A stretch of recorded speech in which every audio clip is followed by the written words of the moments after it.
কয় বাবারে, আমার মন বলে তুমি শহীদ হয়ে যাবে, সুন্নাতটা পালন করে যাও।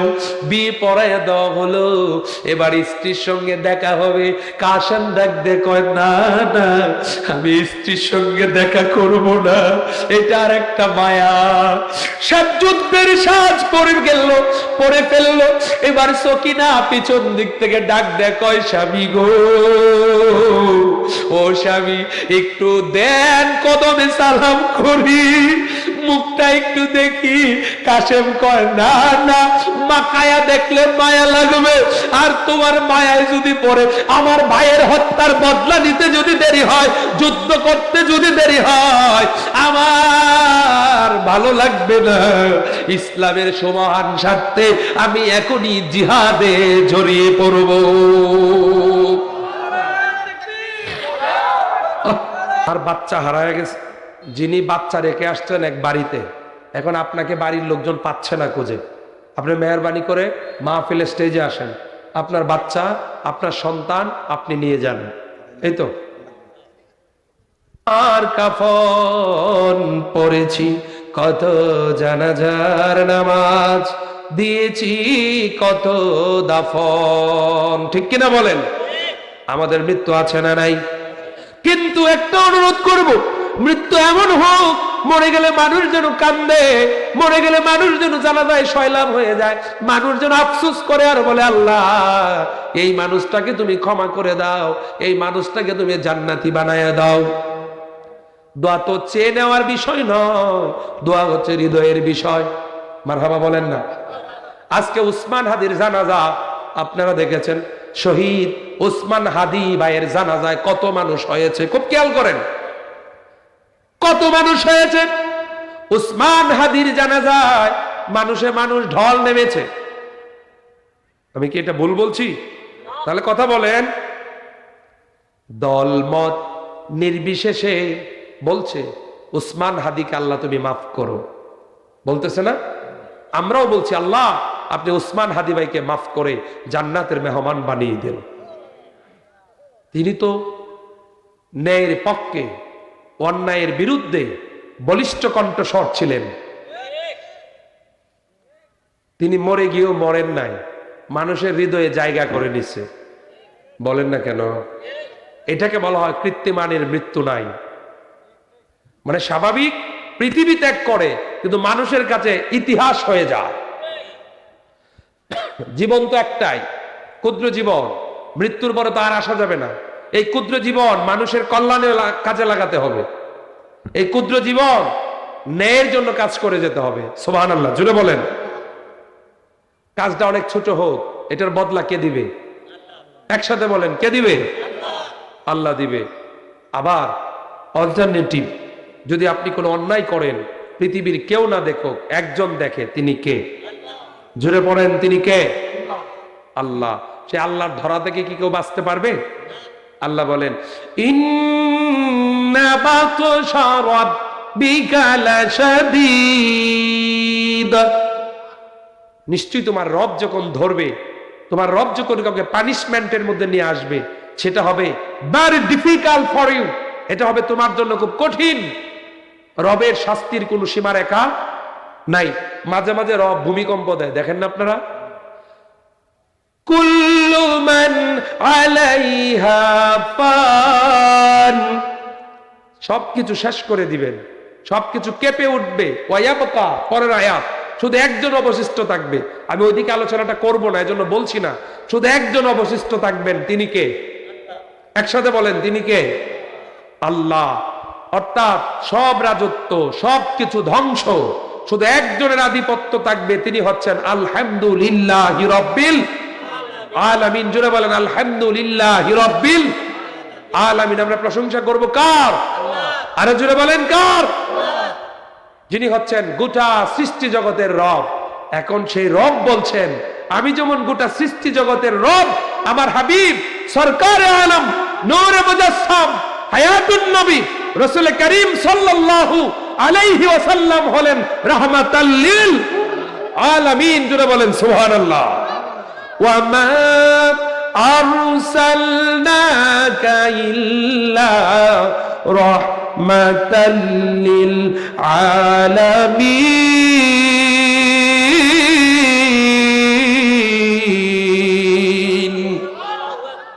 সবাই পড়লেন না আল্লাহু আকবার? আল্লাহ বলেন, হে রাসূল, আপনি শুধু মানুষের জন্য নয়, সমস্ত সৃষ্টির জন্য আপনি হলেন রাহমাতাল লিল আলামিন। সুবহানাল্লাহ, জুড়ে বলেন। একটা কথা বললে আপনাদের কাছে ক্লিয়ার হয়ে যাবে তিনি কেমন রহমত ছিলেন। দেখেন, ফাতহে মক্কা, মক্কা বিজয়ের পরে রাসূল করিম সাল্লাল্লাহু আলাইহি ওয়াসাল্লাম বিকালবেলা হাঁটতেছেন বাবার ভিটার চারপাশ দিয়ে। মানুষের জীবনে দেখবেন সবচেয়ে ইন্টারেস্টিং প্লেস হচ্ছে তার বাবা মার ভিটা। যে যত বড়ই হোক, যত বড় ব্যক্তি হোক, নিজের গ্রামটাকে সে অনেক ভালোবাসে।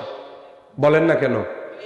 এই যে ধরেন, সাপোজ আজকে আমাদের মাহফিলে সম্মানিত সভাপতি মাওলানা আব্দুল গনি ভাই, কথার কথা, এটা বোঝানোর জন্য বলছি, ধরেন উনি দেশের যে জায়গাতেই থাকুক, আল্লাহ যদি স্বাভাবিকভাবে বিদায় করে, মৃত্যু হয়, লাশটা নন্দীগ্রামে আসবে না? কথা বলেন না কেন? এটাই তো ওনার চাওয়া, এই নন্দীগ্রামের মানুষ জানাজা পড়বে। তাহলে এখানে যুবক, এখানে মহব্বত বেশি, এটাকে বলা হয় শিকড়, নারীর টানে দেশে আসা। সুবহানাল্লাহ, জোরে বলেন। প্রত্যেকেরই তার নিজের মাতৃভূমির প্রতি অনেক বেশি মায়া, অনেক বেশি দরদ। আল্লাহু আকবার। সম্মানিত ভাইরা, রাহমাতাল লিল আলামিন, উনি যখন একত্ববাদের দাওয়াত দিয়েছিলেন, তাওহীদ এবং রিসালাতের কথা বললেন, 3 বছর ওনাকে গৃহবন্দী করে রাখা হয়েছিল। এটাকে জেলখানাও বলা হয়, বিভিন্ন পরিভাষা আছে। তো সেই প্রিয় নবী এত কষ্ট, এত নির্যাতন, এত নিপীড়ন, যার পরে ওনাকে চূড়ান্তভাবে স্টেপ নেওয়া হলো, মেরে ফেলা হবে। ঘরের চারপাশে বেষ্টনী দিল। আপনারা জানেন, ওই সময় আল্লাহর হাবিবকে আল্লাহ বললেন, হে রাসূল, আপনি এখন বের হন, আপনি হিজরত করতে ইয়াসরিবে যাবেন। সুবহানাল্লাহ বলেন না? আপনি কোথায় যাবেন? ইয়াসরিব। ওখানে আপনার জন্য সেফ জোন আছে। সুবহানাল্লাহ। তো রাসূল দেখলেন ঘরের চারপাশে সব বেষ্টন দেওয়া। হযরত আলীকে ডাকলেন, আলী তুমি এখানে বসো, তুমি এখানে শুয়ে পড়ো। আলী বললেন, হুজুর আমি যে শুয়ে পড়বো, চারদিকে যেভাবে শত্রুরা আছে, মানে অস্ত্র শস্ত্রে সজ্জিত, এরা তো মনে করবে রসুল এখানে শুয়ে আছে, কিন্তু আপনি তো চলে যাচ্ছেন, আমি এই বিছানায় শুইলে এরা তো এলো পাতারি আমার উপর আঘাত করবে, নির্ঘাত আমার মৃত্যু। আমার রসুল বললেন, আলী তুমি ভয় পেও না, চিন্তা করো না, তোমার সাথে মদিনায় দেখা হবে ইনশাআল্লাহ। এত আস্তে কইলেন সুবহানাল্লাহ। কথাটা কে বলছে? নবীজি বলছে। কোথায় দেখা হবে? এই যে বলে না কোথায় দেখা হবে, তখন তো মদিনা নামটা নামকরণ হলো ইয়াসরিব। মদিনা হলো আমার নবী গিয়ে যখন ওখানে পৌঁছালেন, পরবর্তী স্টেপ সংস্করণ করে ইয়াসরিবের নামকরণ করা হলো মদিনা। সুবহানাল্লাহ, জুড়ে বলেন। নবীজি মক্কায় কুরআনুল কারীম নাজিল হয়, সূরার নাম হয় মাক্কি। নবীজি হিজরত করে মদিনায় গেলেন, কুরআনুল কারীম নাজিল হয়, সূরার নাম হয় মাদানী। মারহাবা বলেন না কেন? অর্থাৎ নবী যেখানে যায়, আল্লাহর রহমত নিয়ে কোরআন সেখানে যায়, নামকরণটা এভাবে হয়। মারহাবা বলেন না? আরো জুড়ে বলেন মারহাবা।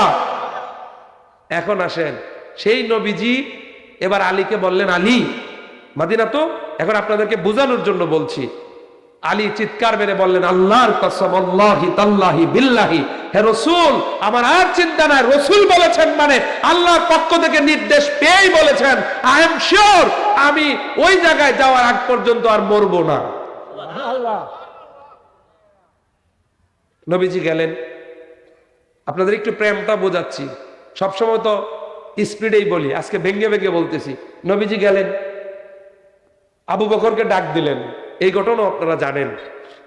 আবু বকর রওনা দিল, ঘটনা সবারই জানা। আবু বকর যখন নবীজিকে নিয়ে গেলেন, তখন নবীজি বারবার পেছনের দিকে তাকায়।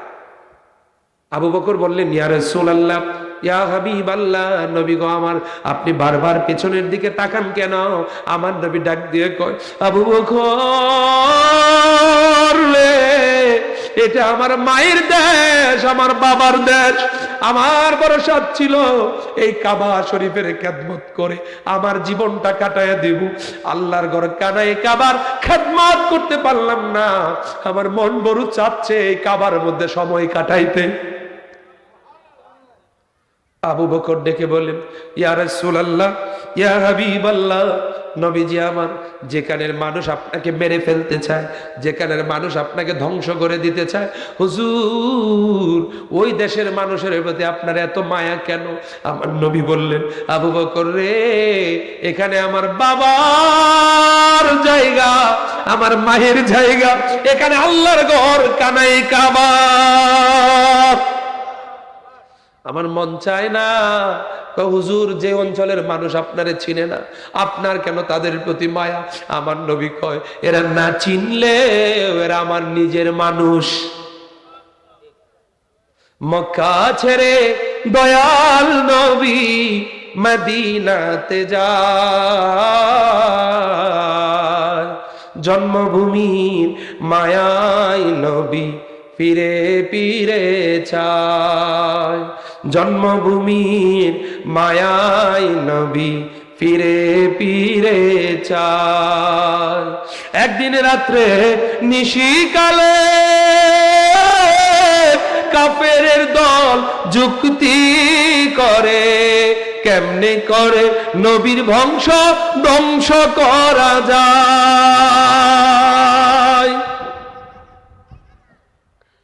আমার নবীজি দু চোখ বেয়ে বেয়ে পানি চড়তেছে। আপনারা বলেন, আপনাদের কাছে একটা কথা জানতে চাই, কেউ যদি অন্যায়ভাবে আপনার বাবার ঘরে আপনাকে ঢুকতে না দেয়, অন্যায়ভাবে কেউ যদি আপনার বাড়ির ভিতরে আপনাকে যেতে না দেয়, অন্যায়ভাবে যদি এলাকা ছাড়া করে, বলেন কষ্ট আছে না নাই? আমার নবী, তিনি নবী, তিনি রসুল, কিন্তু ওনার আবেগ ছিল, ভালোবাসা ছিল, ফিলিং ছিল, অনুভূতি ছিল। আমার নবীর খুব কষ্ট হলো। আমার নবী বলছেন, আল্লাহ আমার বংশের লোকেরা আমারে চিনলো না, আমার চলে যেতে হয়, আল্লাহ তুমি তাদের বুঝ দিয়ে দাও, আমার কানায় কাবায় আমার খেদমতটাকে তুমি কবুল করে নাও। এই বন্ধু, আমার নবী চলে গেলেন। তারপরে গারে সুরে আরো লম্বা লম্বা ঘটনা আছে, আমি ছেড়ে ছেড়ে বলছি। রাত্র হয়ে গেল, গভীর রজনী, তারপরে আবার দিনের বেলা তো একটু পালায়া থাকতে হয়। উনি গুহার ভিতরে আশ্রয় নিলেন, ওখানে সাপ আবু বকরকে দংশন করলেন, এটা তো আপনারা জানেন। আবু বকরকে সাপ দংশন করলো, আবু বকরের চোখ বেয়ে বেয়ে পানি পড়তেছে, বিষের যন্ত্রণা। আমার নবীর শরীর মোবারকে পানি পড়ার পরে আমার নবীর ঘুম ভেঙে গেল। আমার রহমতের নবী ডাক দিয়ে কয়, আবু বকর কিসে তোমাকে কাঁদাচ্ছে? কয়, হুজুর সাপ আমাকে দংশন করেছে। আমার নবী কয়, কেন আমাকে ডাক দিলে না? কয়, হুজুর জীবন যদি চলে যায় এরপর আমার নবীর ঘুম আমি ভাঙাইতে রাজি না। মনে রাখতে হবে, আপনাদের সুন্দর বর্ণনা আসছে, নবীদের চর্মচক্ষু গুলা ঘুমায়, নবীদের অন্তর ঘুমায় না। দুনিয়ার সাধারণ মানুষ ঘুমাইলে ওযু ভাঙে, আর আল্লাহর হাবিব ঘুমাইলে ওযু ভাঙে না। এগুলা কোনো বিতর্কিত কথা নয়, পৃথিবীর সব উলামায়ে কেরাম একমত। মারহাবা বলেন, আরো জোরে বলেন মারহাবা। সাধারণ মানুষ ঘুমাইলে ওযু ভাঙে, আর নবীরা ঘুমাইলে ওহী নাজিল হয়, কোরআন নাজিল হয় না স্বপ্নে। মারহাবা বলেন না। তাহলে এই নবীজির কোনো তুলনা? এত আস্তে বললেন, নবীজির কোনো তুলনা? আরো জোরে বলেন, কোনো তুলনা? একজন রাসূল আসিল গো সোনার মদিনায়, হাত তুলে বলেন, একজন রাসূল আসিল গো সোনার মদিনায়, যারা গো মনের তরে কানাই কাবা সিজদা করে, আল্লাহু আকবার কও, তিনি আমার নূরের নবী, তিনি আমার নূরের নবী, শাহে মদিনা। একজন রাসূল আসিল গো সোনার মদিনায়। সুবহানাল্লাহ, জোরে কও। এবার আমার নবী কয়, আবু বকর তুমি কেন আগে বললা না? কয় হুজুর সাপে কামড়িয়েছে কামড়াক, কিন্তু আমার নবীর ঘুম আমি ভাঙাবো না। আমার নবী কয় এখন তো আমি সজাগ হয়ে গেলাম। আবু বকর কোথায় কামড় দিয়েছে? আবু বকর জায়গাটা দেখাইলো। আমার নূরের নবী জিহ্বা মুবারক বের করে একটু লালা নিয়ে থুতু মুবারক নিয়ে ওই আক্রান্ত জায়গায় লাগায়া দিয়া বললেন, ও সাপের বিষ, আমি নবী বললাম ধ্বংস হয়ে যাও। নবীজি আমার বলল, মাসাহা করে ওই লালাটা ভরাইয়া দিল। আবু বকর কয়, ইয়া রাসূলুল্লাহ আমার ব্যথার যন্ত্রণা আর নাই। আস্তে বলেন সুবহানাল্লাহ। যারা হাজী সাহেব আছেন, আরেকটা ঘটনা মনে পড়ে গেল। আমার নবীজি যখন যুদ্ধের ময়দানে মদিনার থেকে অদূরে, এটা মাদানী জীবনের কথা বলতেছি, একটা কুয়ার ভিতরে বিষ ঢেলে দেওয়া হয়েছিল, বিষ। কারণ তারা জানতো আমার নবীজি এখানে এসে তাবু করবে, এটা অনুমান ছিল। আর তাবু করলে এই কুয়া থেকে পানি পান করা লাগবে। চক্রান্তকারীরা আগাম ওখানে বিষের বোতল ঢেলে দিল। তৎকালীন সময়ের সবচেয়ে যেটা মারাত্মক বিষ, ওটা ওখানে ব্যবহার করলো। নবীজের একজন সাহাবী আগে পানি তুলতে গেল, পানি তুলে সেই পানিটা পান করেছিল, সঙ্গে সঙ্গে বিষক্রিয়া তৈরি হয়ে গেল। আমার নবী বললেন, কি ব্যাপার কি ব্যাপার? কয় হুজুর এই বিষ তো শরীরে ধরে, আপনি যদি খাইতেন আপনি আক্রান্ত হতেন। আমার নবীজি ওই কুয়ার পানিতে একটু থুতু দিলেন। সুবহানাল্লাহ কয় না? কুয়ার পানি আর বিষ নাই। এই কুয়ার পানি যারা পান করলো সবার রোগ ভালো হয়ে গেল। গভীর মনোযোগ ভাইরা আমার, আগের আলোচনা পরের আলোচনা আগে করতেছি, সময় তো বেশি পাবো না, একটু এদিক ওদিক আলোচনা করতেছি। এবার আমার নবীজি হাত বুলাইয়া দিলেন, লালা মুবারক ঘষে দিলেন, বিষক্রিয়া মুক্ত করে দিলেন কে? আরো জোরে কর। তাবারাকাল্লাযী বিয়াদিহিল মুলক ওয়া হুয়া আলা কুল্লি শাইইন কাদির। জোরে বলেন আল্লাহু আকবার।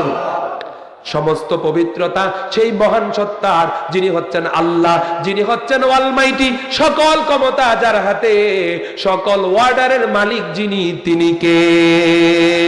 হাত তুলে আমার সাথে বলবেন, আল্লাহ আমার রব, এই রবি আমার সব। বলো আল্লাহ আমার, এই রবি আমার, ওগো আমার রব, মাফ করে দাও গুনাহ যত সব।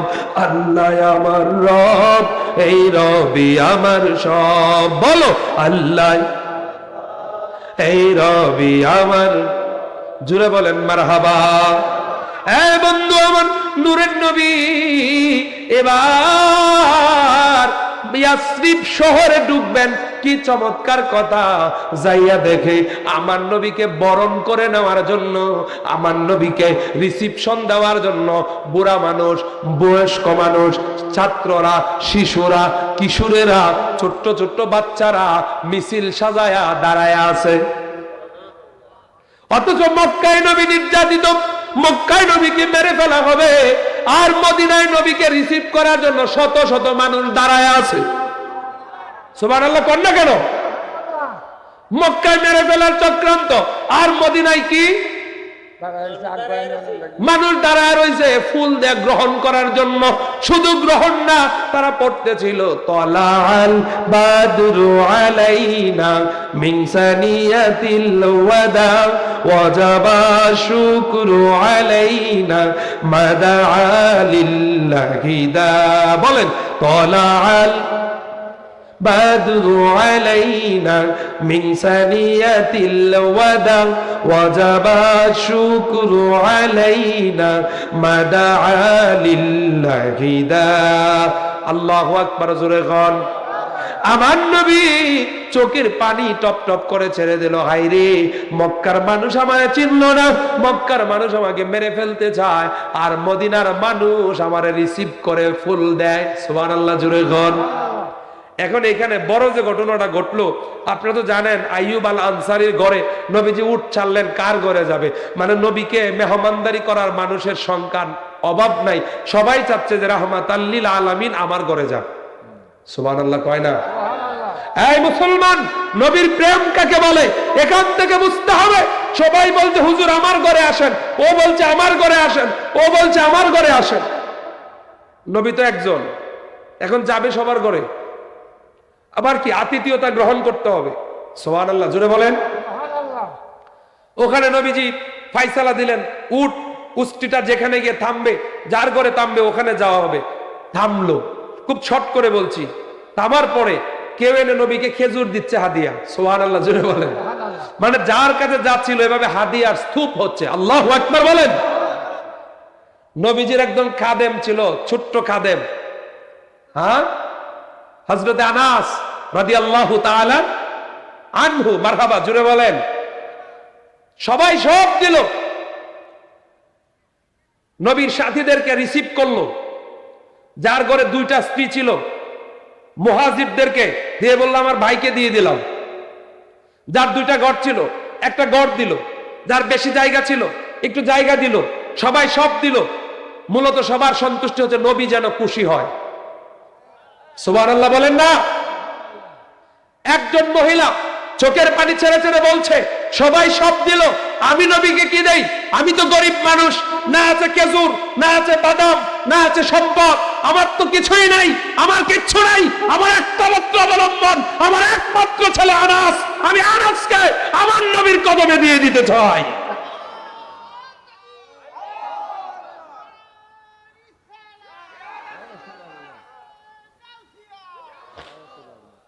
একটা ছেলে তিনি রাসূলুল্লাহ সাল্লাল্লাহু আলাইহি ওয়াসাল্লামের কদমে এনে বললেন হুজুর আমি এই গুনাহগারের ক্ষুদ্র উপহার আমার ছেলে আপনার খাদেম হিসাবে কবুল করুন।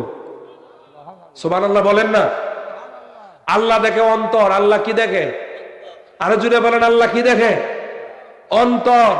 আপনার সম্পদ বেশি নাই, আপনি দিবেন কোত্থেকে? কম আছে, কমটার থেকে আল্লাহর জন্য ব্যয় করা লাগবে। সুবহানাল্লাহ জুড়ে বলেন। গভীর মনোযোগ। এখন সেই প্রিয় নবী মদিনায় গেলেন, তিনি এত শান শৌকত সব পেলেন। পাওয়ার পরে আল্লাহর হাবিব প্রথম যুদ্ধ ডিক্লেয়ার করলেন, সেটা হচ্ছে বদরের যুদ্ধ। কোন যুদ্ধ? জুড়ে বলেন কোন যুদ্ধ? বদরের যুদ্ধ। আমার নবীজির বড় নিয়ম ছিল, তিনি সবার আগে কোনোদিন অস্ত্র চালান নাই, তিনি প্রতিরোধ করেছেন, প্রতিহত করেছেন। এখান থেকে কিন্তু আমাদের শিক্ষণীয় ব্যাপার আছে। বদরের যুদ্ধ এভাবে একটার পর একটা বিজয় কে দিলেন? একটু কথা বলেন, কে দিলেন বিজয়? বিজয় কে দেয়? হাত তুলে বলেন বিজয়ের মালিক কে? বলেন আল্লাহু আকবার। আরো জোরে বল আল্লাহু আকবার। বলো ইয়া রাসূলুল্লাহ। বলেন ইয়া হাবিবাল্লাহ। এখন একেবারে পূর্ণাঙ্গ রাষ্ট্র প্রতিষ্ঠার পরে আল্লাহর হাবিব যখন মক্কার দিকে মুভ করলেন, ফাতহে মক্কা, মক্কা বিজয় হলো। সুবহানাল্লাহ জোরে বলেন। কথাগুলি কেন বললাম? নবীজির কি কষ্টটা দিছে। এখন মক্কা বিজয়ের পরে নবীজি বিকাল বেলা হাঁটতেছেন, আর ওই আয়াত আসলো কুল জা আল হাক্কু ওয়া জাহাকাল বাতিল ইন্নাল বাতিলা কানা যাহুকা। এই যে কথাটা আসলো, নবীজি ঘুরতেছেন, ওই যে কাবা শরীফটা দেখতেছে। সুবহানাল্লাহ জুড়ে। হঠাৎ করে নবীজি দেখতে পেলেন সাধারণ একজন মহিলা অনেক বড় বুঝানি মাথার উপর তুলে। নবীজি দেখলেন ওই মহিলা হেঁটে যাচ্ছে, মহিলার খুব কষ্ট হচ্ছে। আমার নবী তার কাছে গেলেন, মহিলাকে জিজ্ঞেস করলেন, ও মা আমার, এত বড় বোঝা বহন করতে বুঝি কষ্ট হয়? মা গো মা, ও মা, এত বড় বোঝা আপনার নিতে কষ্ট হয়? মা প্লিজ এটা আমার মাথায় তুলে দেন, আমি আপনার গন্তব্যস্থানে পৌঁছায় দিব। মহিলা আমার নবীর দিকে তাকালেন, তাকায় কয়, এত সুন্দর মানুষ, যার চেহারাটা এত সুন্দর, তার মাথায় বোঝা বাইলে চেহারাটা মলিন হয়ে যাবে। আর দেখে তো মনে হয় না আপনি বোঝা বহনকারী মানুষ, এটা দেখে মনে হয় না, মনে হয় নূরের ঝলক। সুবহানাল্লাহ কয় না? আমার নবীর চেহারার মধ্যে এত নূর, নূর, নূর কে দিলেন? আরো জোরে কোন কে দিলেন? ও বন্ধু আমার, সেই নূরের নবী মহিলার সামনে দাঁড়ায় বলছে, মা এগুলা ব্যাপার নয়, আপনি আমার মাথায় বোঝাটা উঠাইয়া দেন। মহিলা বলছে, বাবা বুঝেছি, আমার বোঝা নিয়ে আপনি মনে হয় কিছু ডিমান্ড করবেন, কিছু টাকা পয়সা লাগবে, please task me, I am so poor, আমি এত গরিব, বিশ্বাস করেন আমার সাথে কোনো টাকা পয়সা নাই, আমি আপনাকে দিতে পারবো না। আমার নবীজি দু চোখের পানি ছেড়ে বললেন, মা পানি, ও মা আমাকে টাকা দেওয়া লাগবে না, পয়সা দেওয়া লাগবে না, বিনা পারিশ্রমিকে আমি আপনার এই বোঝাটা আপনার গন্তব্যস্থানে পৌঁছায় দিব। মহিলা বললেন, বাবা গিভ এন্ড টেকের যাবো না, গিভ এন্ড টেকের যাবো না, দেওয়া নেওয়া ছাড়া কেউ কিছু করে না বাবা, আমি তোমার দ্বারা মাগনা মানে বিনামূল্যে নেওয়াতে পারবো না বাবা, আমাকে বেকায়দায় ফেলে দিও না। আমার বোঝা নেওয়ার পরে যদি তুমি আমার কাছে টাকা পয়সা দাবি করো, আমি তোমাকে দিতে পারবো না। এবার ওই মহিলার এই কথার পরে রাহমাতাল লিল আলামিন বললেন, মা বিশ্বাস করেন আমি আপনার বোঝাটা আপনার গন্তব্যে পৌঁছায়া দিব, একটা দিরহাম দাবি করব না। নন্দীগ্রামের যুবক, গৌরীপুরের যুবক, নবীজি কেমন রহমত, নবীজি কেমন ক্যারেক্টার নবীজির ছিল, আমার নবী কেমন আদর্শের ছিলেন, একটু আপনাদের সামনে তুলে ধরতেছি। এবার সাধারণ মহিলা বলল, ঠিক আছে বাবা, ও বাবা তাহলে আপনি আমার বোঝা নিতে পারেন। আমার নবী বললেন, দেন তুলে। মহিলা বোঝাটা আঙ্গায়া দিল। যুবক রে, সাধারণ মহিলার ব্যাগ আমার নবীর মাথায়, সুবহানাল্লাহ কয় না, আরো জোরে, রাহমাতাল লিল আলামিন। এজন্যই তো আমরা বলি আল্লাহর নবী, নূরের নবী গো, আপনি নবী আমার জীবনের জীবন। হাত তুলে বলতে হবে, আল্লাহর নবী, নূরের নবী গো, আপনি নবী আমার জীবন। দেখায় আপনার মুজেজা, ভাগ্যবতী খাদিজা, জীবন যৌবন সপে দিল পায় আল্লাহর নবী, দয়াল নবী গো, আপনি নবী আমার জীবন। আপনি নবী আমার কবরের সাথী, অন্ধকার কবরের বাতি, গুনাহগার উম্মতের আপনজন। আল্লাহর নবী, নূরের নবী গো, আপনি নবী আমার। কেমন নবী! এবার মহিলা আমার নবীর মাথার মধ্যে বোঝা তুলে দিল। নূরের নবী, নূরের চেহারাটা ঘেমে গেল। মহিলা সামনে আবার মাঝে মাঝে পিছনে তাকায় কয়, দেখি ছেলেটা আছে কিনা।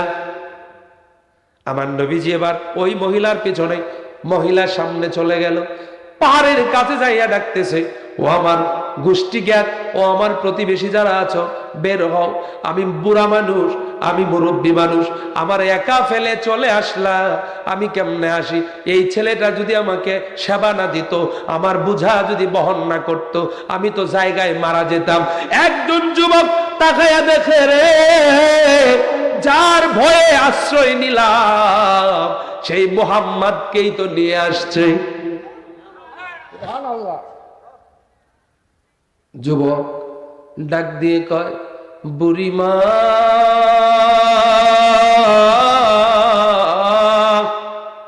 কি ভুল করলা গো বুড়িমা, তুমি কি ভুল করলা? ও মা, যে আব্দুল্লাহর ছেলের বয়ে আমরা এই পাহাড়ের গুহায় আশ্রয় নিলাম, কারণ আমরা তো ভুলে যাই নাই তাকে কত নির্যাতন করেছি, আমার বাপ-দাদারা কত কষ্ট তাকে দিয়েছে। এখন তো সেই মুহাম্মদ প্রতিশোধ নিবে। কি নিবে? আমরা মুহাম্মদকে পালায়া মুহাম্মাদের ভয়ে এই পাহাড়ে আশ্রয় নিয়েছি, তুমি এটা কি করলা? বুড়ি মহিলা বাকরুদ্ধ হয়ে গেল। বুড়ি মহিলা আর কথা বলতে পারে না। বুড়ি মহিলা দু নয়নের পানি, দু চোখের পানি পেল পেল নয়নে ফেলে তাকায়া কয়, ও আমার বংশধরেরা, আল্লাহর কসম করে বলি, ওই ব্যক্তি যদি আব্দুল্লাহর ছেলে মুহাম্মদ হয়ে থাকে, খোদার কসম এই ব্যক্তি কোনদিন মানুষ মারতে পারে না। কেন পারে না? কয় পারে না কারণ হলো যে ব্যক্তি সাধারণ মুরব্বী মহিলার বোঝা বহনের কষ্ট সইতে পারে না, এই ব্যক্তি কি আরেকজনের শরীর থেকে রক্ত বের করতে পারে? না না না। বাবা মুহাম্মদ, তুমি যে আব্দুল্লাহর ছেলে মুহাম্মদ, এটা যদি আগে বলতা, আগে যদি পরিচয় দিতা, আল্লাহর কসম আমি তোমার মাথায় বোঝা দিতাম না।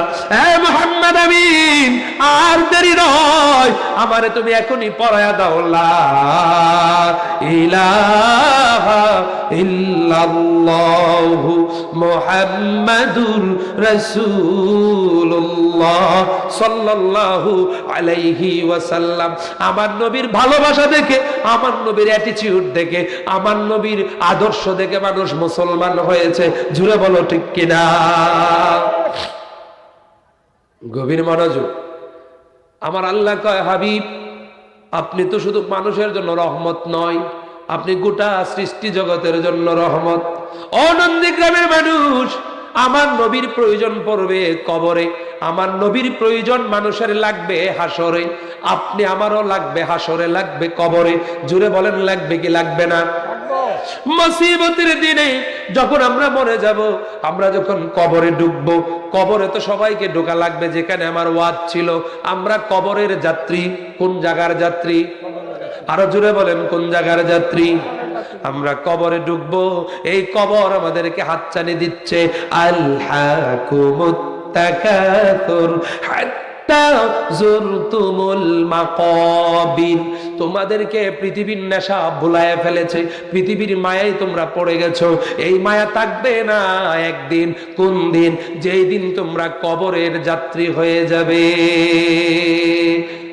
একদিন মাটির ভিতরে হবে ঘর, রে মন আমার কেন বান্ধ দালান ঘর, রে মন আমার কেন বান্ধ দালান ঘর।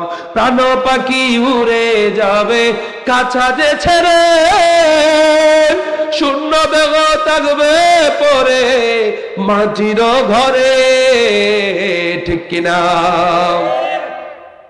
তাহলে কবরে ঢুকতে হবে। ও বন্ধু বাবাজিরা আমার, এই কবর থেকে আমাদের আবার উঠতে হবে। কবর থেকে উঠে আমরা হাসরের মাঠে দাঁড়াবো। কোথায় দাঁড়াবো? আরো জোরে বলেন, কোথায় দাঁড়াবো? হাসরের মাঠে। আবার আল্লাহ সেদিন আল্লাহ ডাক দিবেন, উসজুদি বান্দারে আমারে সেজদা দাও। জোরে বলেন, কি দাও? আরো জোরে কোন কি দাও? সেজদা দাও। তখন যারা দুনিয়ায় নামাজ পড়েছে, ওই নামাজি মানুষগুলা সেজদায় পড়ে যাবে। আর কিছু মানুষ সেজদা দিতে পারবে না। এরা তো, তোমরা কি নামাজ পড়তে জানো না? ওই দিন আল্লাহ বলবেন, ওয়ামতাজুল ইয়াউমা আইয়ুহাল মুজরিমুন। জবান ছেড়ে বলেন আল্লাহু আকবার। আল্লাহ বলবেন, ও গুনাহগারের দল, ও বেনামাজির দল, আমার নামাজি বান্দাদের কাছ থেকে, আমার নেককার বান্দাদের কাছ থেকে আলাদা হয়ে যাও। ওই দিক থেকে সব নবীরা কান্না শুরু করবে, ইয়া নফসি ইয়া নফসি। আমার নবী কাঁদবে, ইয়া রব্বি হাবলি উম্মতি উম্মতি। আরে পার করো ডুবাই আমার মহিমা তোমার, বলো পার করো ডুবাই আমার মহিমা তোমার।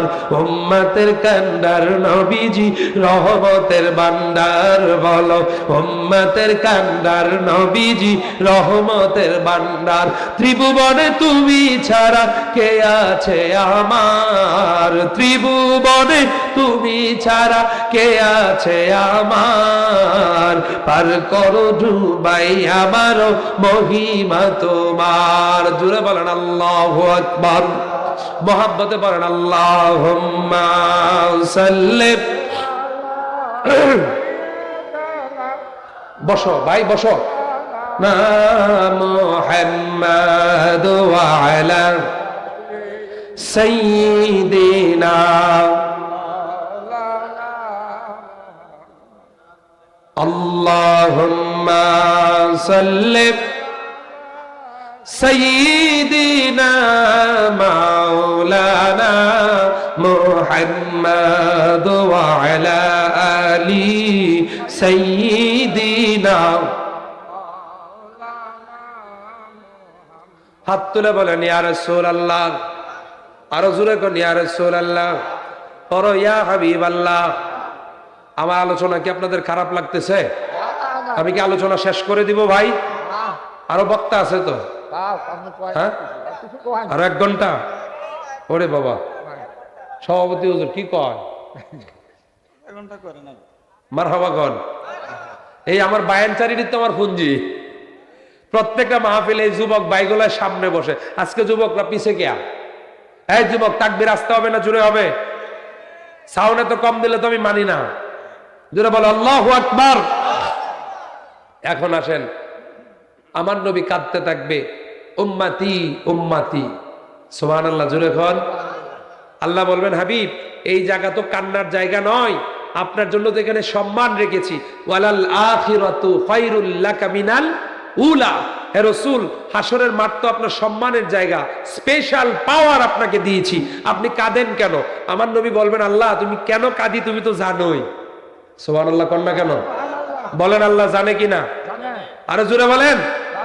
আলিমুল গায়েব তুমি মালিক রাব্বানা। বলো আলিমুল গায়েব তুমি মালিক রাব্বানা। আমরা তোমারই গোলাম, অন্য কারো না,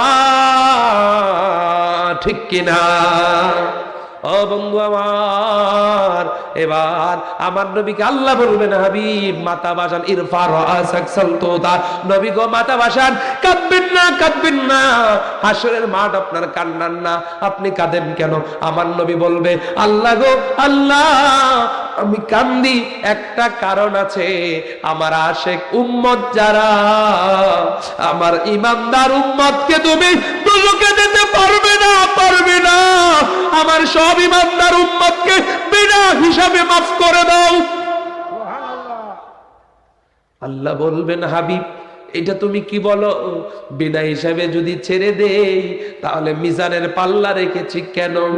আমার নবী কয়, আল্লাহ যদি তুমি হিসাব নিকাশ শুরু করো আমার ইমানদার উম্মতদের ব্যাপারে, তাহলে আমি নবী মাথা বাসাবো না। আমার নবী বলবে, আল্লাহ আল্লাহ আল্লাহ, তুমি আমার উম্মতকে ক্ষমা করো। আর যদি ক্ষমা না করো, তুমি তো সব নবী রাসূলকে একটা স্পেশাল পাওয়ার দিয়েছিলা, দুনিয়ায় একটা স্পেশাল দোয়া করার কথা বলেছিলা। ও আমার আল্লাহ, আমি তো সেই দোয়াটা করি নাই, করি নাই, করি নাই। আমি এই দোয়াটা আজকে হাসরের ময়দানে করব। আল্লাহ আমি তো বিনিময় চাই নাই, আমি তো প্রতিদান চাই নাই, আমি তো সারাটা জীবন কেঁদেছি। কত রাত নাকি থেকেছি, কত যুদ্ধে আমার সাহাবীরা রক্ত ঝরিয়েছে।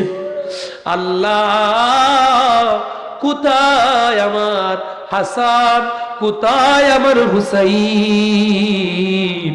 আজকে আমার হাসান হুসাইনের রক্তের বিনিময় চাই।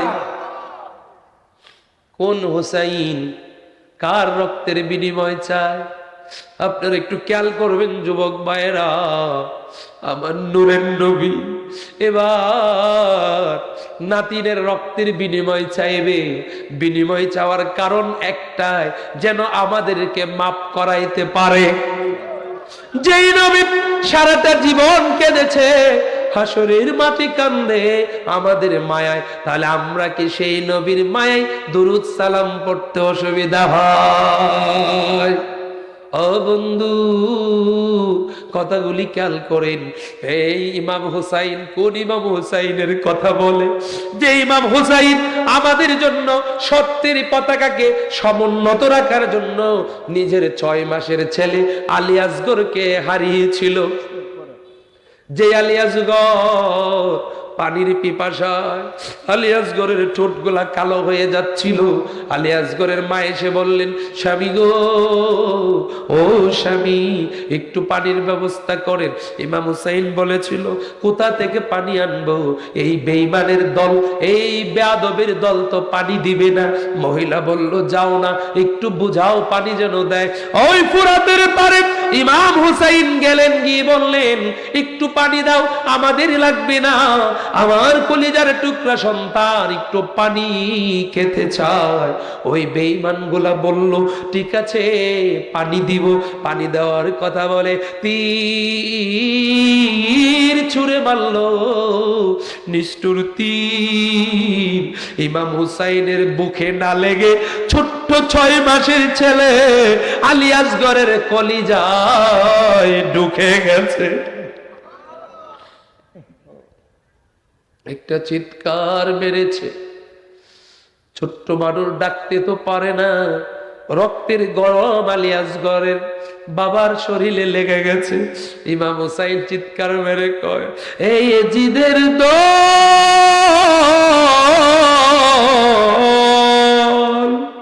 কি করলি? আমারে মারতে অসুবিধা ছিল না, আমার 6 মাসের ছেলেটাকে কেন মারলে? তোদের ঘরে তো শিশু বাচ্চা আছে, তোদের পরিবারে তো শ্বশুর সন্তান আছে, তোদের কি মায়া লাগে না, দয়া লাগে না? তোরা কি করে আমার ছোট্ট ছেলেটাকে বিদায় করে দিলে? নানা গো, নানা, ইমাম হুসাইন ডাক্তার, নানা গো, নানা, তোমার পরিবার পানি পেল না, পানির বদলতে তীর কপালে জুটলো। বাবার বুকে সন্তানের লাশ, শুধু ছেলেটা একটা চিৎকার দিয়েছিল। ইমাম হুসাইন তাকায়া দেখে মুখটা যেন মুস্কি মুস্কি হাসে। মনে রাখবেন, যারা শহীদ হয়, শহীদদের মৃত্যুর পরে চেহারা উজ্জ্বল হয়। ঐতিহাসিকেরা বলেছেন, ছোট্ট বাচ্চা মুস্কি হেসে বাবাকে বোঝাচ্ছে, বাবা গো, বাবা, পৃথিবীতে তোমার বুক খালি করলাম, হাসরের মাঠে খালি রাখবো না বাবা, দেখা হবে জান্নাতে।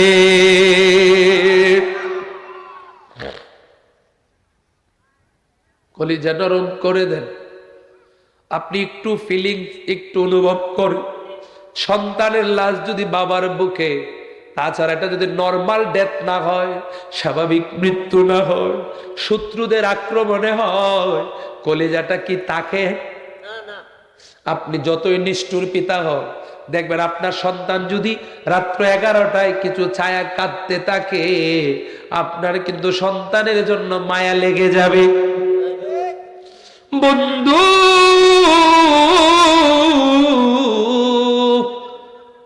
রাত্র 3টা, 3:30, 4টায় বাসায় ফিরলেও আগে আমার বাচ্চাদের পায়ে এবং শরীরে কম্বল আছে কিনা এটা আগে চেক করি, কারণ এটা মায়া, মায়া, মায়া, কি যে মায়া, মায়ার বাঁধন। পৃথিবীতে যার সন্তান আছে সে বুঝতে পারে। এবার ঘোড়ার মধ্যে চড়ে আলী আসগর তাঁবুর কাছে গেলেন। আপনারা বলেন, বিপদের সংবাদ আগে বুঝতে পারে মা। কে বুঝতে পারে? জোরে কোন, কে বুঝতে পারে? সুখের দরদি আমার জনম দুঃখী মা, সুখের দরদি আমার জনম দুঃখী মা, ঠিক কিনা বলেন? এবার মা তাবু থেকে বের হইছে, তার মুখ, তার মনটা যেন কেমন করতেছে, আনছান আনছান করতেছে। মহিলা বলল, কি ব্যাপার? স্বামী গো, ও স্বামী, আমার সন্তান এত স্তব্ধ হয়ে গেছে, সন্তান কথা বলে না কেন? ইমাম হুসাইন ডাকতে কয়, ও স্ত্রী, আর কথা বলবে না, বলবে না। মতো পানি পান করেছে, আর কোনোদিন পানি চাইবে না, চাইবে না। আমার সন্তান জান্নাতের মেহমান হয়ে গেছে। পাগলিনী মা ডাক দিয়ে দেখে তার সন্তান কলিজার টুকরাটা আর পৃথিবীতে না। কে মারিল রে আমার আদরের দর, কে মারিল আল্লাহ, কে মারিল আমার আদরের দর, কে মারিল।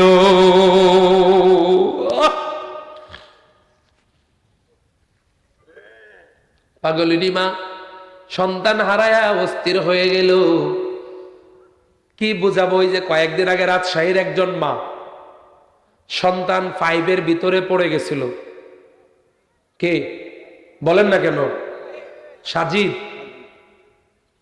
পাগলিনী মা সারাটা দিন 5 কাছে বসেছিল, কোন নিরাপত্তা কর্মী তারে সরাইতে পারে নাই, সারা রাত সেখানেই ছিল। বলতেছিল আমার সন্তানের কান্না এখনো আমার কানে লাগতেছে। আমার সন্তান বলতেছে মা মা মা,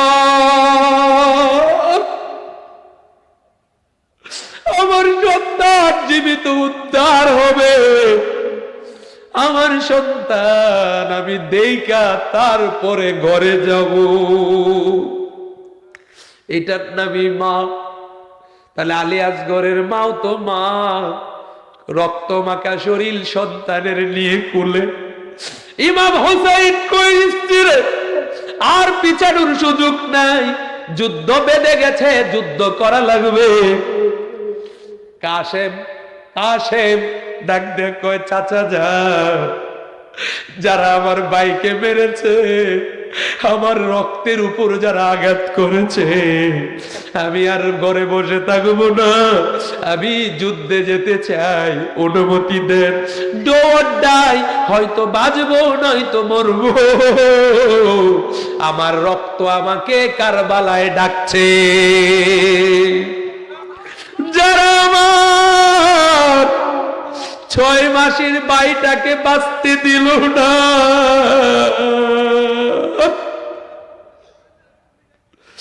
আমি তাদেরকে দুনিয়ায় বাঁচতে দিব না, দিব না। কেমনে দিবা না? কেমনে দিবা না? তোমার তো একটা কাজ বাকি আছে, বিয়ে। সকিনার সাথে তোমার বিয়ে হবে। চাচা যান, এখন আর পৃথিবীর মায়া বাড়াবেন না গো চাচা যান, বিয়ে মানে তো আর একটা মায়া। কয় বাবা রে, আমার মন বলে তুমি শহীদ হয়ে যাবে, সুন্নাতটা পালন করে যাও।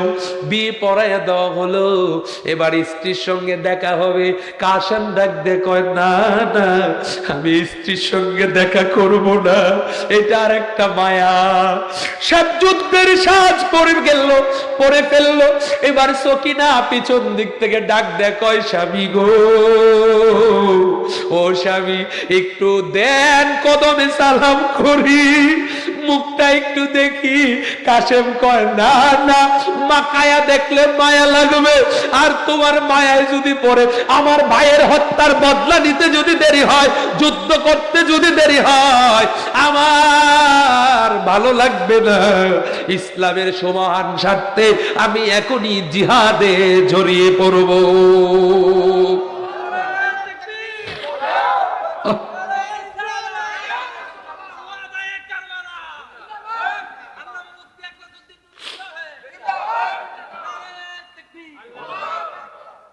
স্ত্রী, এখানে অনেকেই বিবাহিত আছেন, শরমের কথা না, বিয়ের পরে স্ত্রীর প্রতি মায়া কিন্তু আছে। স্ত্রী যেদিন হারায় ফেলবেন, কষ্টটা আপনি বুঝবেন। এই কষ্টের কোনো সীমা নাই, কাউকে বোঝাইতেও পারে না, আবার নিজে সহ্যও করতে পারে না, এমন কষ্ট আছে না নাই? এবার কাশেম বের হয়ে যাবে, স্ত্রী ডেকে ডেকে কয়, স্বামী গো, ও প্রাণের স্বামী, একটু সেবা করে দেই। কয়, ডোন্ট টাচ মি, তুমি আমাকে চুবা না, সেবার দরকার নাই, সেবা করতে গেলে অন্যরকম ফিলিংস হবে। ও স্বামী, একটু কদমে ঝরায় ধরি। কয় না। এবার তিনি বের হবেন, জামাটার মধ্যে সকিনা টান দিয়ে ধরেছে, কাসেম জোর করে বের হচ্ছে, জামাটা ফাটপাট করে ছিঁড়ে গেল। কাসেম রেগে গেল, ও স্ত্রী, হাউ ডেয়ার ইউ, তোমার কত বড় সাহস, তুমি এটা কি করলে?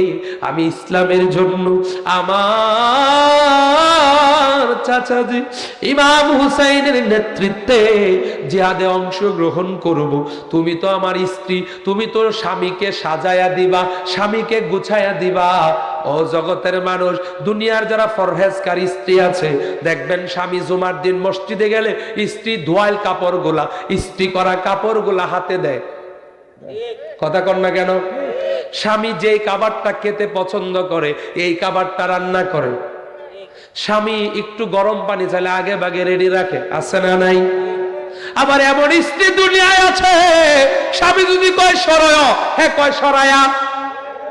কথা বলেন না কেন? স্বামী যদি উঠে সকাল 8টায়, বউ উঠে 8:30টায়। কয় কেন কেন? কয় তুমি এমএ পাস, আমি MA pass, MA double MA, স্বামীর থেকে স্ত্রীর লাস্টিং পাওয়ার আরো 1 ঘন্টা বেশি। এমন মহিলা আছে না নাই? এই কন্যাকে আছে না নাই? আমাদের অঞ্চলে নাই। আমার মা বোনেরা ওয়াজ শুনতেছে, গো বাজু একলা হুজুর এটা কি কয়? গভীর মনোযোগ। ও বন্ধু আমার, যুবক ভাইরা, স্ত্রী যদি আল্লাহওয়ালা হয়, স্বামীর সুখের শেষ নাই। আর স্ত্রী যদি হেদায়েতের বাহিরে থাকে, ওই স্বামীর কষ্টের কোনো শেষ। ওই স্ত্রীরে সাজায়া দিবা, যুদ্ধে যাব। এখন দেখেন মহিলা কি কয়, স্বামী গো, ও স্বামী, আমাকে ক্ষমা করে দেন, আমি কিন্তু আপনার পোশাক ছিঁড়ে ফেলি নাই, ফেলি নাই। তাহলে কি করছো? কই স্বামী, আই এম শিওর, আমি নিশ্চিত জিহাদের ময়দানে আপনি শহীদ হয়ে যাবেন। এত আস্তে কইলেন সুবহানাল্লাহ, আরো জোরে। স্বামী গো, স্বামী গো, স্বামী গো, আমি শহীদের স্ত্রী হব। কি চমৎকার আইডিয়া! আমি শহীদের স্ত্রী হব। স্বামী গো, আমি যদি শহীদের স্ত্রী হই, আপনার মুখটা তো আমি চিনতে পারবো না। কারণ হলো, আপনার সাথে তো আমার দেখা নাই, সাক্ষাৎ নাই। শহীদদের চেহারা তো রক্ত মাখা থাকে, রক্ত মাখা অবস্থায় তো দাফন করা হয়। ওয়ালা তাকুলু লিমান ইউকতালু ফি সাবিলিল্লাহি আমওয়াত বাল আহইয়াউ ওয়ালাকিন লা তাশউরুন।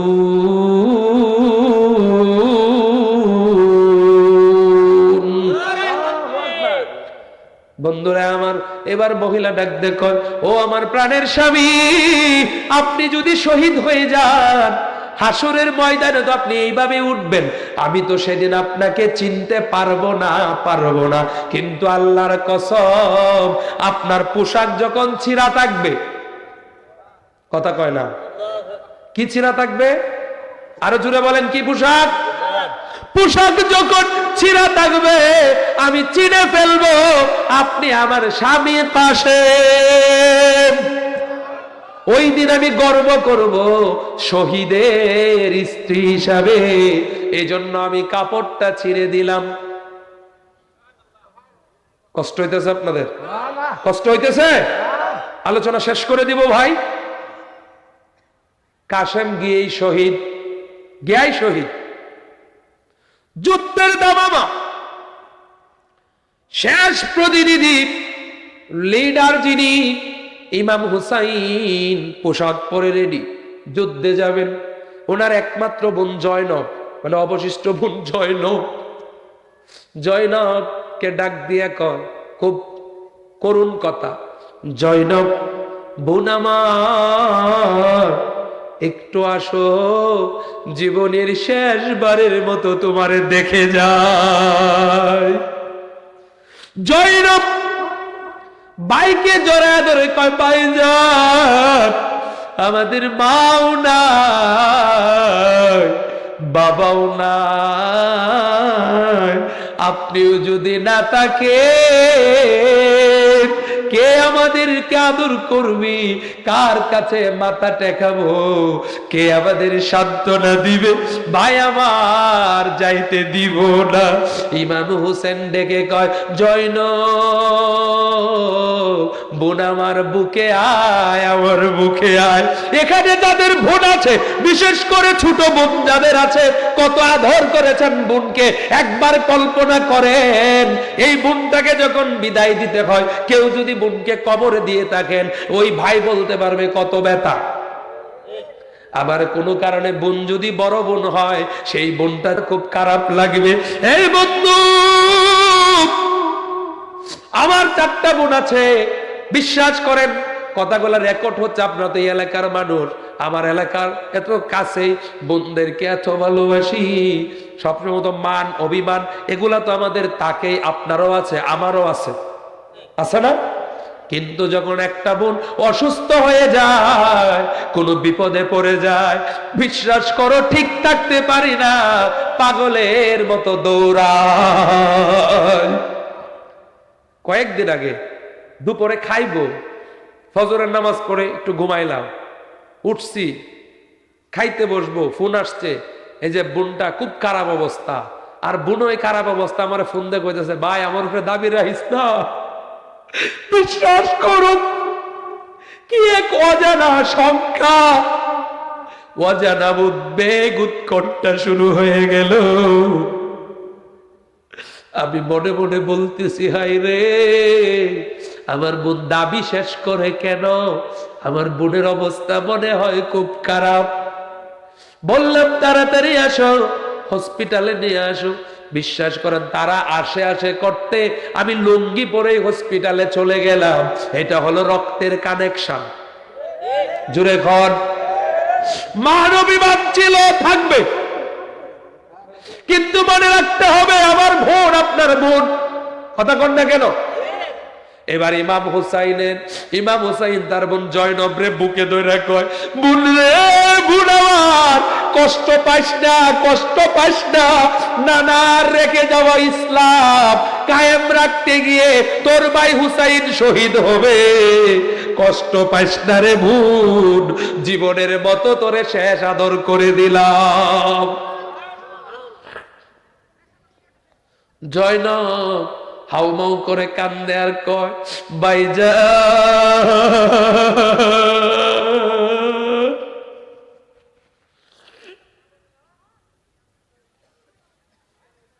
আপনি যদি চলে যান কে আদর করবে, কে আমাদেরকে মমতা দিবে? ইমাম হোসেন কয়, ভোরে আমার শোন, দাবি ছেড়ে দে, ওসিয়ত করে যায়, আমি যদি শহীদ হয়ে যাই, ভাই বলে কারে ডাকবে এটা বিষয় নয়, তবে আবার মৃত্যুর পরে, ইন্তেকালের পরে, শাহাদাতের পরে মাতম করবি না, চিল্লা পাল্লা করবি না, চুল চিরবি না। আরবের একটা প্রথা ছিল, মানুষ মারা গেলে চিল্লা পাল্লা করতো, মাথা চুল চিরে ফেলতো মহিলারা। ইমাম হুসাইন দেখেন বিদায়ের আগেও শরীয়তকে কত গুরুত্ব দিয়েছেন। বোনরে আমার, চুল চিরবি না, মাতম করবি না। আরেকটা কথা বলি, আমার হত্যার বিচার দুনিয়ার কোন রাজা বাদশার কাছে দিবি না। কেন ভাইজান? কয় কারণ হলো, দুনিয়ার কোন রাজা বাদশাহ আমার হত্যার বিচার করতে পারবে না। দিবি না রে বোন আমার, দুনিয়ার কোন রাজা বাদশার কাছে আমার বিচার দিবি না। তবে বিচার দিবি যদি হায়াতে বাঁচিস, যদি বেঁচে থাকিস, মদিনায় যদি যেতে পারিস, আমার নানার রওজার সামনে দাঁড়ায়া আমার বিচার দিবি। আমার নানারে সালাম দিয়ে কইবি নানার নাতিন অন্যায় ভাবে হত্যার শিকার হয়েছে। আমরা নানার পরিবার বিপদে ছিলাম, পানি পাই নাই পানি পাই নাই, পানি করতে গিয়ে আমি হুসাইন শহীদ হয়েছি। এই কথাটা আমার নানার কদমে দিবে। এই যে আপনারা কাঁদতেছেন, এই যে চোখের পানি আমি দেখতেছি তো মুছতেছেন মাফলার দিয়ে, চাদর দিয়ে, গামছা দিয়ে, এই চোখের পানি লোক দেখানো নয়, এই চোখের পানি আমার নবীর মহব্বতের পানি। আমরা আহলে সুন্নাহ ওয়াল জামাতের মানুষেরা নবী নবী করি, নবী নবী বলে কান্দি, আমল নাই, কম আমল। আমাদের বিশ্বাস আমার কামলিওয়ালা মদিনাওয়ালা নবী যদি সুপারিশ করে আমাদেরকে জান্নাতে পৌঁছায়। এই হাত তুলে বলো, নবীর সুপারিশ চাও কি রে? নবী দুনিয়ায় দেখতে চান? নবীর দিদার চান? নবীর দিদার যদি পান আপনি সবচেয়ে বড় ভাগ্যবান। সুবহানাল্লাহ, জোরে বলেন। আমরা নবীর মহাব্বতে, নবীর ভালোবাসায় আমরা নবীকে দুরূদ পড়ি, নবীর মহাব্বতে সালাম দেই। মদিনার খেয়াল করে কথা করলে কেন মিয়া? মহাব্বতে নবী, মহাব্বতের তো দলিল লাগে না, ভালোবাসা আমরা নবীজিরে সালাম দেই। ও বন্ধু, কেন সালাম দেই আপনি বুঝেন। ওই নবীজি দুনিয়ায় এসেই উম্মতি উম্মতি বলে কেঁদেছে। নবীজি এখন রওজায়ে আনোয়ারে উম্মতি উম্মতি করে কান্দে সেজদায়। হাসরের মাঠে আরশে আজিমের পাশে নবীজি মাকামে মাহমুদ নামক জায়গায় সেজদায় কান্দে। কার জন্য? কথা কও না কে? ওরে উম্মত উম্মত, যেই নবী তোমার জন্য কান্দে, এই নবীর মায়ায় আমরা সালাম দেই দাঁড়ায়া। এত দলিলা দিল্লার কি দরকার? প্রেম। হে রাসূল তোমায় ভালোবাসি, অন্তরে শুধুই মুখে নয়, জান্নাত